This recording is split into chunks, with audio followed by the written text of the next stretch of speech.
હે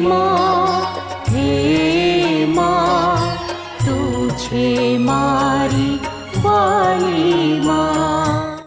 8મો દિવસ આધ્યાત્મિક પુષ્પરૂપે આજનું નિવેદન.